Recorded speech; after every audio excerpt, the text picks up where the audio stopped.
Savez-vous que la CIA et le KGB ont utilisé dès les années 80 des techniques justement d'intuition, des techniques d'état de conscience modifié pour aller expliquer les phénomènes parapsychologiques.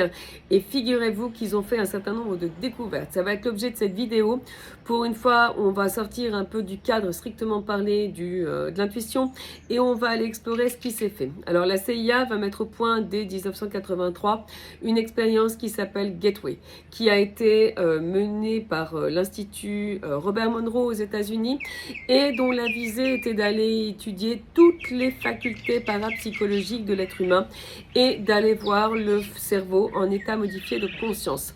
C'est comme ça qu'ils vont s'apercevoir que là où les infos transitent normalement du cerveau gauche vers le cerveau droit, à savoir le cerveau gauche, il va filtrer la masse d'infos qui nous proviennent de l'extérieur et va voir ce qui transmet au cerveau droit. Le cerveau droit se contentant de les prendre et de les traiter en fonction des données du cerveau gauche. Ben, figurez-vous qu'en état modifié de conscience, le cerveau droit est capable de capter des informations et est capable de beaucoup plus finalement que le cerveau gauche dans son filtre et va nous ouvrir tout un champ perspective qui va être autre. C'est ce que va démontrer cette expérience. Je vous le rappelle, qui s'appelle Gateway. Tous les documents sont déclassifiés par la CIA, donc vous pouvez aller les lire.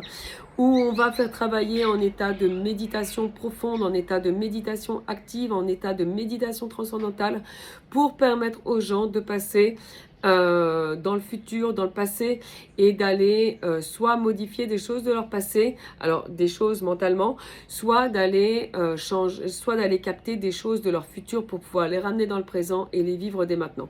C'est ce que je vous expliquais l'autre fois sur le saut quantique. Ce qu'il faut savoir, c'est que de ces expériences, il va naître deux choses.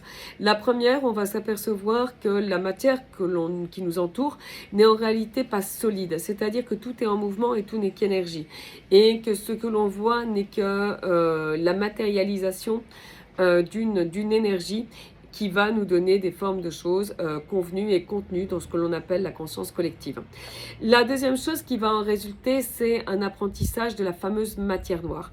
C'est-à-dire qu'on va s'apercevoir que ce que l'on considérait être du vide interstellaire est en réalité chargé d'entités, de corps, d'âme, on va appeler ça comme on veut, mais en tous les cas, c'est plein. C'est palpable. Tout le vide que l'on voit autour de nous, en réalité, il est plein de choses qui sont palpables, qui sont des entités qui émettent une énergie, mais qui n'ont pas de matérialité solide, puisque le monde n'est qu'un mouvement et que ça se reproduit également autour. Donc pour tous les sceptiques sur l'intuition, pour tous les sceptiques qui me disent très régulièrement que l'intuition ne peut pas exister, que tout ce qui entoure, entre guillemets, le matériel n'est qu'une vue de l'esprit. Je vous invite à aller lire les documents déclassifiés de la CIA. Si vous voulez les liens, si vous voulez même les PDF, je vous les transmettrai. Il suffit juste de savoir lire anglais.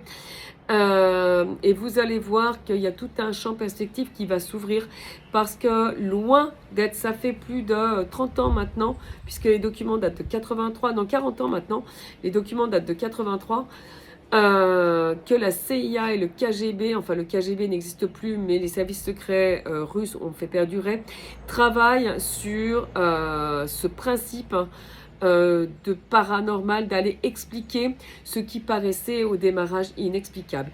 Et figurez-vous que l'armée américaine se sert aujourd'hui encore de ces techniques qui sont des techniques intuitives. La CIA a dans son test de recrutement un test disqualifiant sur l'intuition, c'est-à-dire que si vous ne le réussissez pas, vous avez pu être le meilleur partout, vous ne rentrerez pas à la CIA. Donc vous voyez que si des organisations comme la DIA, la CIA, le KGB et la forme, je me souviens pas du nom, excusez-moi, la nouvelle forme donc du KGB, des services secrets russes, s'intéressent à ça, c'est peut-être qu'il y a une raison. Ça fait plus de 40 ans qu'ils se penchent sur le sujet, ça fait plus de 40 ans qu'ils font des tests et qu'ils ont été capables, ils l'ont matérialisé sous MK Ultra, qu'ils ont été capables d'induire ce que l'on appelle le contrôle mental, c'est-à-dire d'utiliser son cerveau non plus on va dire comme un outil simple d'apprentissage et de mémorisation, puisque c'est en réalité les deux fonctions auxquelles on le réduit, mais d'aller l'utiliser comme un réel outil d'expansion et pour ne plus se laisser finalement guider par lui. Voilà, donc j'invite les gens qui sont sceptiques à aller vraiment s'intéresser aux études qui ont été faites par la CIA, par le KGB. Il y en a également sur les services secrets. Il y a un très bon livre qui s'appelle Les Amazones, qui va justement retracer le parcours des femmes et on va les recruter à la base pour leur capacité intuitive et aller voir vraiment ce qu'ont fait les services secrets. Ça fait encore une fois plus de 40 ans qu'ils travaillent là-dessus. L'Institut Monroe est né sous l'égide de Robert Monroe. Robert Monroe a commencé ses études dans les années 50. C'est vous dire à quel point aujourd'hui, moi, ça me fait sourire quand je vois des gens qui restent sceptiques. Alors moi, j'ai 50 ans de recul sur l'intuition, mais qui sont encore sceptiques par rapport à toutes ces choses paranormales, qui ne pensent que la table qu'ils voient n'a que la matérialité de la table, alors qu'en réalité, elle n'existe même pas en tant que telle. Voilà, ça prête à sourire. J'ai envie de vous dire, ouvrez-vous autre chose, allez voir autre chose.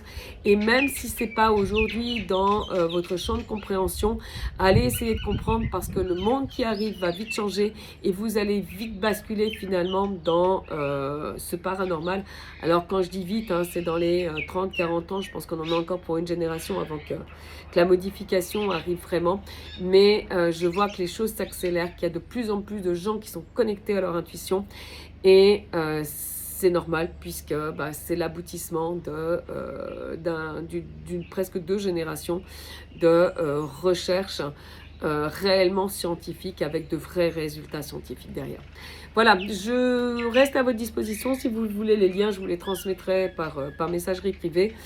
Voilà, j'espère que cette vidéo qui est un petit peu en décalage avec le reste vous aura donné un éclaircissement sur l'intuition, mais sur également tous les phénomènes paranormaux que l'on considère comme n'existant pas, et vous aura donné l'envie d'aller voir plus et d'aller connaître plus sur cette thématique. À bientôt.